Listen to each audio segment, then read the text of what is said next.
Hey everybody, this is Noel with HomeQwik, and today I'm doing a podcast with a property manager out of Chattanooga, Tennessee, Philip Rykwalder with Tunnel Property Management.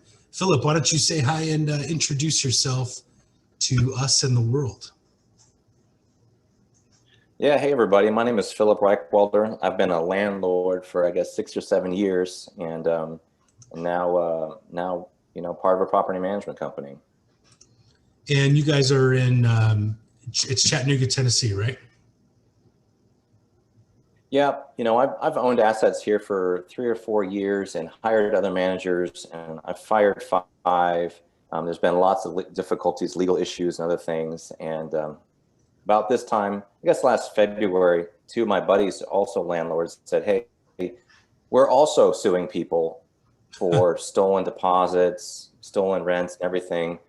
And what do you think? What do you say we start a company together?" And I wasn't too stoked about it, but I wasn't stoked about having rent stolen too. Sure. So we started a property management company, and now it's my favorite business. I've got six different, all real estate related things, construction, holding companies and everything. And it's my favorite by a long shot. We're good at property management, and I like it. Okay. So, and I met you at the So 2021. we're about 14 months old now. Okay. Sorry. And we met at the broker owner conference for NARPM, which is at the Mohegan Sun this year. So that was great. So you say you got into this as an investor. So what kind of properties do you manage? C, D class, I think is what we talked about at dinner. Yes, the highest, on paper at least, the highest returns are in the lower end things, buying a house for 30, 40,000 a door, and then doing a little bit of work and renting that for 850, 900. And that's really attractive to the math CPA kind of whatever, return side of me. Sure. And so that's what we started. I mean, we started with like 100 and some odd doors, and they were all 70% C and the balance D. I think currently out of almost 300 doors, I think we have 2 B units in the last C. The rest are solid C, D. Okay. And, we always talk about those kind of properties always look like they pencil well. Is that the number one reason you think investors are drawn to rougher type properties? I think so. Would you prefer to own a 6 cap or a 12 cap? Sure. I mean, but I mean, and as you know, the more you pay for a door, the more stability you get, the better tenant you get. They have bank accounts, they have good jobs and all that kind of stuff. The lower end you go, you just got to be ready for a little rodeo. You got to be ready for, we've had units that got gutted over a weekend. Okay. The owner spends 30,000, puts it back together, and they get gutted. So you've got to be ready for gun shooting, all sorts of stuff. Just, all those cops shows on TV, they all operate in the C and D environments. And if that's not, as an owner, you've just got to be ready for the emails like, hey, this happened, and a whoops like that is, could be a $4,000 or $5,000 thing, could be a $10,000 thing, So in your math model's got to be able to, assume that sort of thing, not hope it's not going to happen, but assume that sort of stuff is coming down the pipe from your manager. Okay, so no risk it, no biscuit. Why not just manage A and B type stuff? Is the payoff that much better on the C and D? Is that what you're seeing? Well, I just came from some of the houses that I bought here in Chattanooga 3 years ago, and I paid 30 grand for one of them. I put about 8,000 into it, and it's rented 900. So let's just say I'm in at 40 grand and I'm getting 900. And let's just say we double that, we go up to a nicer house, so 40 goes to 80,000, 80,000 gets you 1,800 bucks a month. That, in my world, that's impossible. Buying a house for 80 grand and getting $1,800 a month. Yeah, mine too. In Phoenix, that's not happening. So, yeah, I just think that's, as you can spend, I know markets all over Tennessee, and you can spend 200,000 and get, $1,800 a month. And that's, when I'm getting it as a commercial product, that ain't going to cash flow. That's a fantasy, so I personally do have a handful of B units. Each of them has, 60, 80, 100,000 equity in it. And they're my, if anything happens, they're my, what moment. So I can just dump that property, pocket the money, solve my problem, but as a cash flow person, they don't cash flow. The loan balances are 110, 130, whatever, and they're rented for 12, 1,400 a month. And, they're stable. Okay. They're teachers and other people in those homes, but they're not cash flow. When I do decide to get fed up with the world, I'll sell those and pay off the hood properties, and I'll just live off the cash flow from the free and clear hood properties. Sure. So a lot of people talk about real estate kind of as a pyramid. You get the C and D class stuff, eventually sell that to get the A and B class stuff, then eventually sell that to get commercial. Maybe that's the path you're on, maybe not, but if it's penciling well and it's working, why not? So what are some of the main struggles you see? You talked about a little bit, but what are the main struggles you see that we wouldn't see in A and B properties, A and B class type properties? Well, someone puts in a work order, common, and they call 22 times in the span of an hour to tell you that they want they're very important. They want to be taken care of. They're used to being overlooked by property managers who decline their work orders, just ignore them, don't pay attention to them. And so these tenants are taught by that to stand up and be heard. And so we've gotten 300 phone calls from a tenant in a month, 300 phone calls from one tenant. People who call in bogus things. I don't know if they're on something or just they want attention from somebody in the world, so they'll put in all sorts of crazy bogus work orders. You got to call them, you calm them down, think everything's cool. Then the cops show up at your office claiming that you're abusing this person, Adult Protective Services. And you're like, let's go over there and I'm going to show you what's going on. We have, people who, we had this old guy who lost the bathroom. The paramedics came out. He had been going all over the living room and living in the living room for a long time. Paramedics said, look, if this bathroom's out, we're coming down on you for not providing this old elderly man, this veteran, with what he needs in the world. They went to the bathroom, there were cobwebs.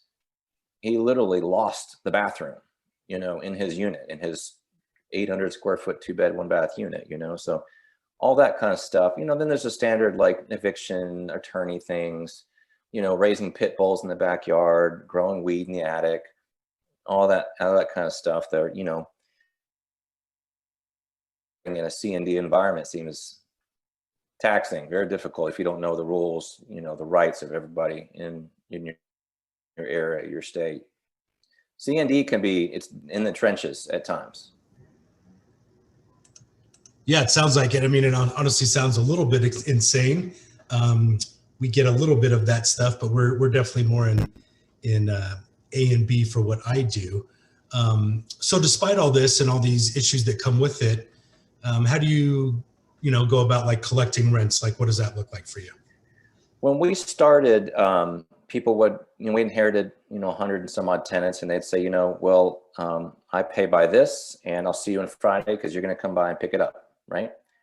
And, we don't, of course we all do that, and so we had to train people to use different methods. So we, in our first real month, we got we were just saying the other day, we got money orders, like a stack of like baseball cards, and every Friday we just get a stack of baseball card money orders, and we'd have to go through them and, let them know that we received their $200 money order. They're like, no, that was $900. And you're like, it was totally not $900. Don't be lying to me, And so we went to, of course, we collect online credit cards, but, we got 18% of people pay on the credit card the first little while.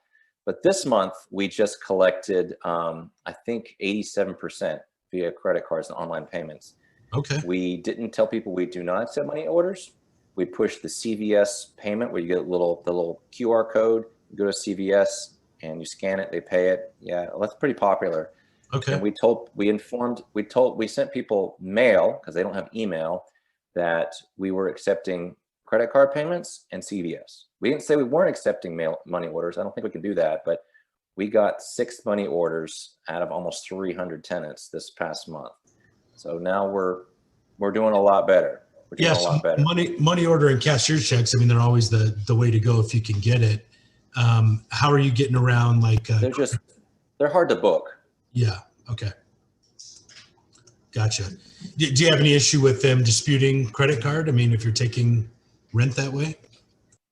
No, I mean, we haven't yet. I mean, we're only a year old, but 14 months or whatever, but we've sat down with some people and got them email addresses so they could get in online. They can see their portal. We use Appfolio, love Appfolio. And so anybody on the digital payment, we haven't had any problems. It's when, the other stuff, the CVS is flawless too. It's just getting people to CVS, getting people to trust digital. They're used to handling currency in their hand and handing it to someone. They know it's been paid that way. That's secure. They feel like there's no lie behind that or something. Sure. But they're getting more and more used to using apps on their phone and those types of things, right? Yeah.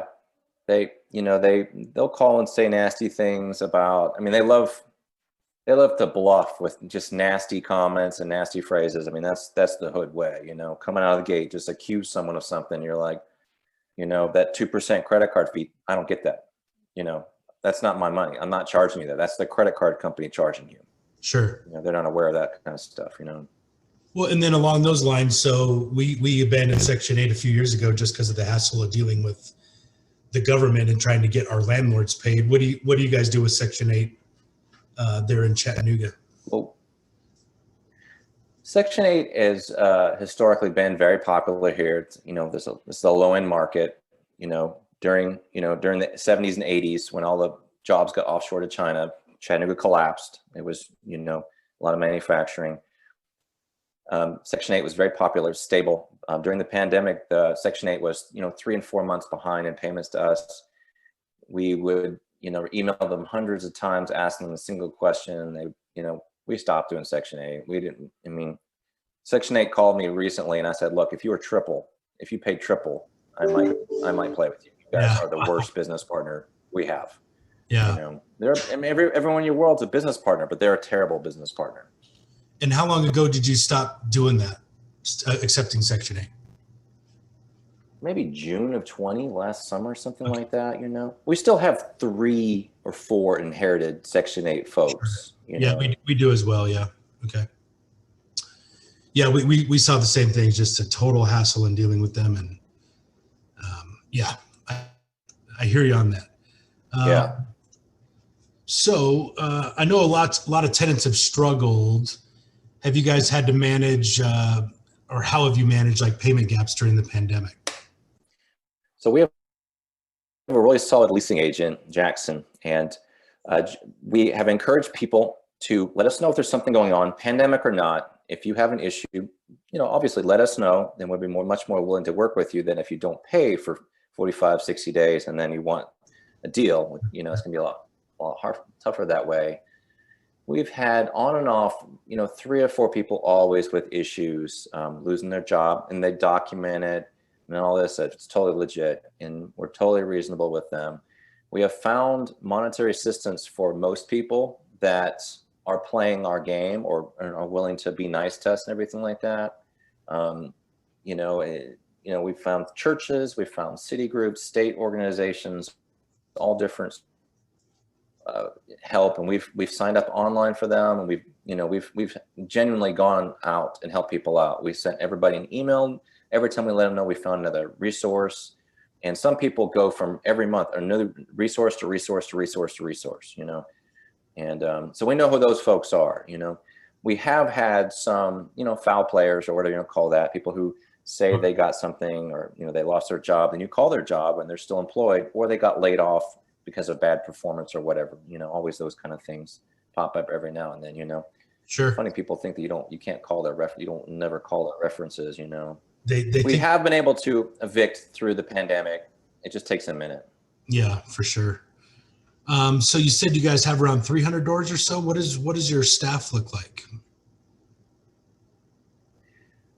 I feel like, I'm newer, and, Noel, I met you at the NARPM conference, and which was super valuable to us, but I have never had a mentor in this game or talked to many people. We just started managing out of necessity.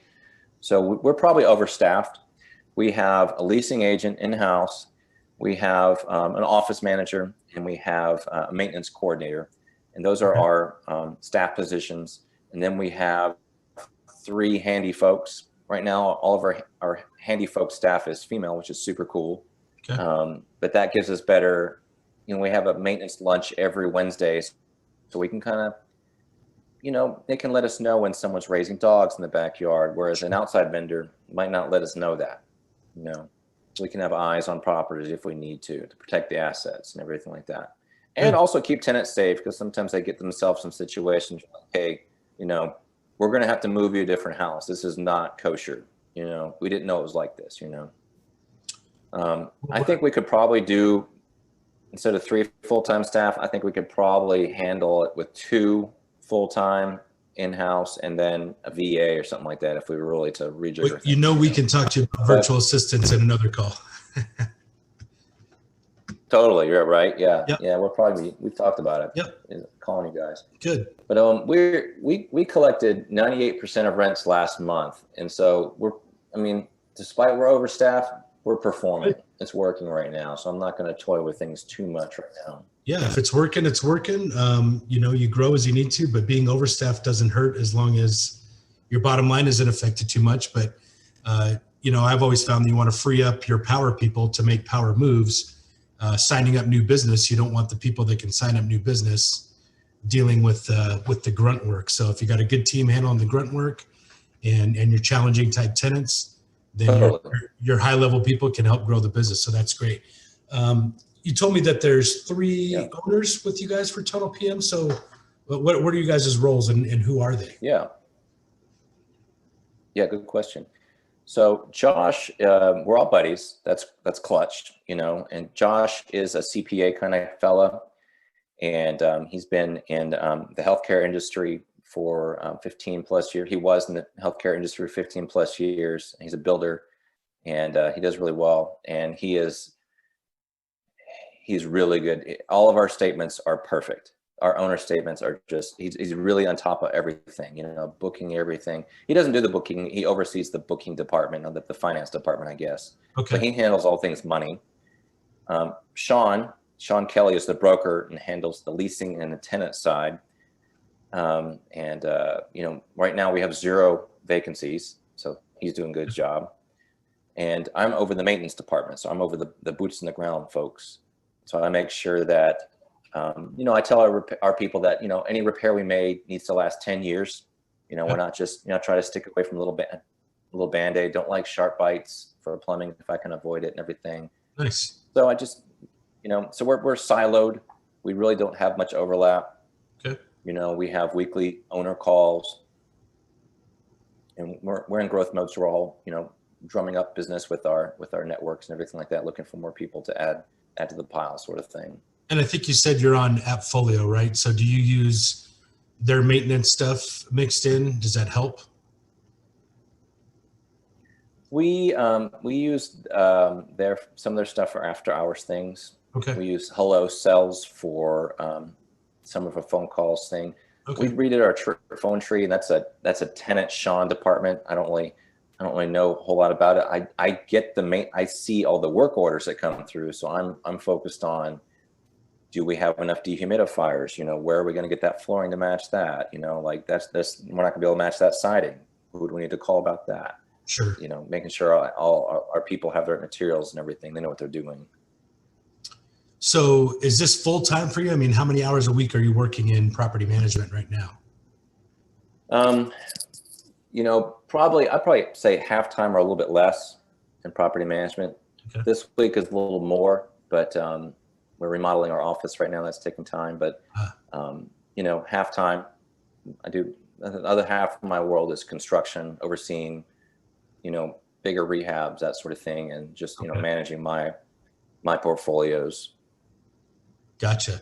So, yeah, I mean, everybody's struggling with materials, finding good help.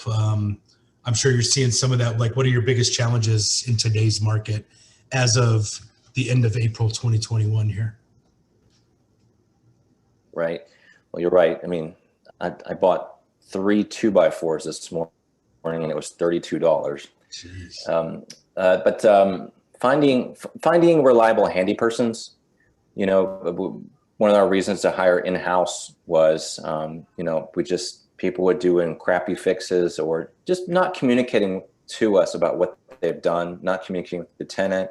The tenant's not happy, they blow up our phone, then we have more labor lost to handle the Greta's phone calls, you know, 16 phone calls on Tuesday or whatever.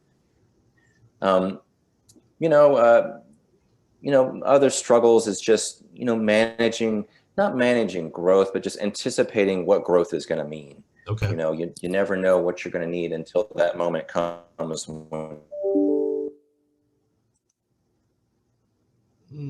Hope I didn't lose you. 2 weeks ago, just, you know, growing our network and everything like that. Okay.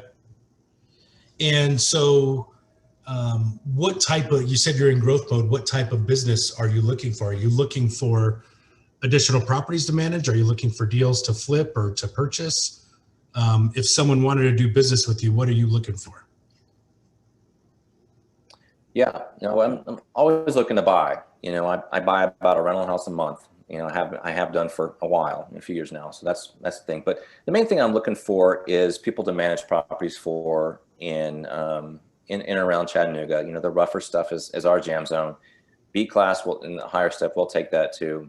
But you know, we love complexes. You know, we have our largest complex right now is 49 doors. Okay. You know, the 20 to 40 unit complex, 20 to 50 unit complex, definitely up. It's just too small for an on-site manager. We do a good job. We do a really good job with that sort of stuff. Okay. We've talked about expanding to Huntsville. I think Huntsville is another underserved market with a lot of rough stuff. Gotcha. I'd be interested in talking to people who have stuff in Huntsville. And yeah. Well, if they want, mainly managing other people's stuff. If they want to talk to you and they want to do business, what's the best way to get in touch with you guys? I've got, your website is tunnelpm.com, right? Yeah. They can look us up, but hit me up at philip@tunnelpm.com. Philip with 1 L, PHILIP @tunnelpm.com is probably the best way to get me. We'll have that on the screen for everybody here too to check it out. Well, Philip, this is a great talk. Yeah, you're doing interesting stuff, and it sounds like you guys really found your niche there, and it's just interesting to hear how you're overcoming some of these struggles, especially as a newer property manager. I mean, as an investor, you've been doing this a long time, but sounds like you guys are kicking butt, and I'm rooting for you to continue to do so. So thanks for taking the time today, and I'm really glad we got to meet at the NARPM conference. Great to talk to you, buddy. Thanks for your time. Okay, Phil, we'll see you again. Thanks. Okay, take care. Bye-bye.